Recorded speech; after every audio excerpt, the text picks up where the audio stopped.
and the beginning of our universe. In the beginning, it's said that first Earth was part of the Lyra constellation in the Vega star system.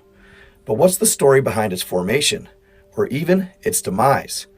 It's said this can be found in a book known as We Are the Nibiruans. Alright, my followers and friends, do me a solid. Make sure you interact with this video so it pushes it even further in the algorithm. You may think your comment or like doesn't matter, but it does. It makes a huge difference. I'm looking to increase them follower and subscriber counts. Because let's face it, without you guys, there is no platform. So thank you, I love y'all, and stay tuned. These founders were highly evolved souls that up to that point had completed many universal objectives. So being the creator gods that they were, they decided to make a universe of their own. As the 12 of them came together, they were tasked with the question of which blueprint to choose, so that the souls created in, or the souls arriving to their new universe could spiritually evolve, as spiritual evolution is what every soul desires. Real quick, guys, did you find it interesting how they had 12 original founders of this universe? Kind of like you-know-who in the 12 disciples? Do you think there could be some relation there, or some connection? I just found it very interesting how it started with 12. Let me know what you think in the comments. And finally, after much deliberation, they chose the protocol known as polarity integration. This objective is one of many that involves the integration of the light and the dark developed by the divine creator in order to experience all that he or she is. Now that the choice of blueprint had been made, they knew they would need individuals who have experience in this protocol to assist them in the development of the objective in their new universe. Individuals who agree to become a part of it and see it through to its completion. Founders put out a call to all souls in all universes that had completed at least one polarity integration. Their call was answered by 90 individuals, highly evolved souls that had just recently completed this task, and were looking for another place to go in order to continue their spiritual evolution. This group of 90 was made up of 45 Carians and 45 felines. They arrived in our present universe and began meeting with the founders to set up the objective. The group of 90 elected one of their own to sit on the Founders Council, to act as their liaison between their group and the founders. The one chosen is known as Devin. His real name was Divine. Injured in a car accident, it's your right. Patriarch of the feline group. The Carians were given a planet in the Orion constellation as their new home, while the felines were given a planet in the Lyra constellation for theirs. So the group of 90 divided and went to their respective planets to begin the task. The Carians would represent the dark, and the felines would represent the light. In time, both had evolved physical forms in which to incarnate so that they could walk upon the surface of their planetary homes. Both established pure, royal lines within their ever-growing race. In time, both crossbred into other life forms on their planetary homes to create a new race of beings. And then, when that new race had become an established part of their respective societies, the Carians and Reptilians arrived in the Lyra constellation and colonized a neighboring planet of the felines and the humans. Doing so, they were now ready for the first grand experiment of integration. We called it the First Earth Grand Experiment. In time, they both evolved into physical forms in which they could incarnate to walk upon their planetary homes, eventually establishing pure royal bloodlines for their ever-growing race. And even further down the line, they actually crossbred with other species to create a new race of beings. Soon enough, the Carian Reptilians had established themselves as part of their respective societies. So as a result, they eventually colonized a planet in the Lyra constellation next to the felines. This move would allow the founders to start the experiment.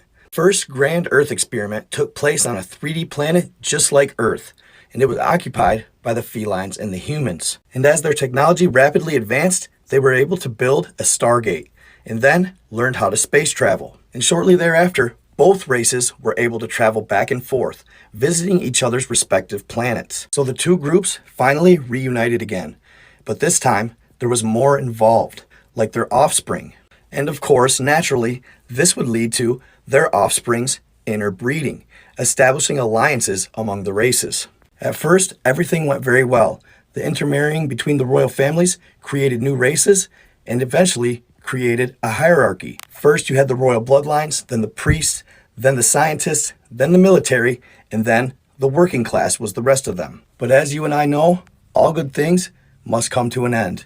And that's exactly what took place here. Nobody really knows what drove a wedge between the two groups, but it would lead to the first Great Galactic War. The only thing that is known is it was simply a miscommunication somewhere along the lines. Somebody didn't hold up to their end of the bargain, and it created animosity between the two groups. It is believed that it had to do with an alliance between two races that another race didn't like. This created great mistrust between the two parties.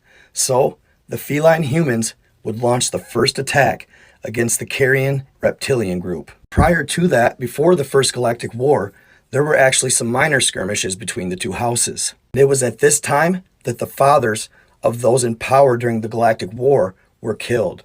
That would be Shambhala and Jahwe's father, Kobazar.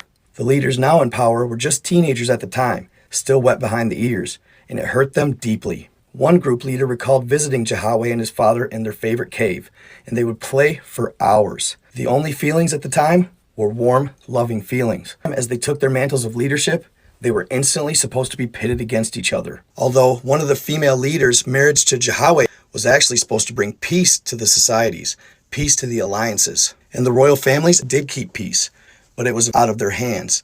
They just watched as the chaos surrounded them. The Galactic War would rage on for millennia, in turn destroying both planets, forcing both groups to relocate. Jahwe's family would barely escape with their lives on the last warship, relocating to a place known as the Seven Sisters, or the Pleiades. It's in this cluster that they would eventually settle, establishing a new colony, and like their old home, they would call it Avion. Avion would be established as the second Earth, and the second Earth Grand Experiment. It would take years to recover from the Galactic War, but life did go on.